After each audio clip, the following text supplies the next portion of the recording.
দিদির বিয়েতে খাটতে খাটতে তো আমি পাগল হয়ে যাচ্ছি, এদিকে আমার নিজেরই একটু সাজুগুজু করা হচ্ছে না। যাই গিয়ে একবার দেখে আসি ফুলের ডেকোরেশনটা কেমন হলো। এই মা, এগুলো কি ফুল লাগিয়েছে এখানে? হোয়াইট আর পিঙ্ক দিয়ে ডেকোর করতে বলেছিলাম তো। এই যে দাদা, এখানকার ফুলগুলো চেঞ্জ করুন, এখানে হোয়াইট আর পিঙ্ক দিয়ে পুরো ডেকোর হবে। না, এবার চুলটা স্ট্রেটনিং করিয়ে নিয়ে যাচ্ছে, ওখানে তো আর পার্লার যাওয়া হলো না, বাড়িতেই করাতে হবে। এই পুষ্পন, আমার সাথে একটু চল তো, গায়ে হলুদের যে তত্ত্বগুলো আছে ওগুলো গুছিয়ে রাখতে হবে। হ্যাঁ হ্যাঁ, চলো চলো, আমি না গেলে তো কোনো কাজই হয় না। উফ বাবা, সব কাজ শেষ হয়ে গেছে, এবার চুলটা ভালো করে স্ট্রেট করবো। এই পুষ্পন, বড়াই কই গেল রে? পিসি বডি ওকে খুঁজছিল। আমি কি করে জানবো?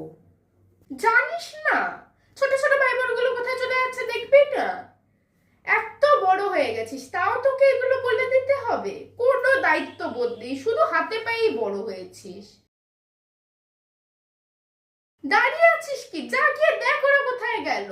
হ্যাঁ হ্যাঁ, আমি এটাই করি, লোকের বাচ্চা কোথায় গেল সেটা দেখি, ঠিক কালারের ফুল লাগানো হয়েছে কিনা সেটা দেখি, জিনিসপত্র গুছিয়ে দিই, আমাকে আর সাজুগুজু করতে হবে না।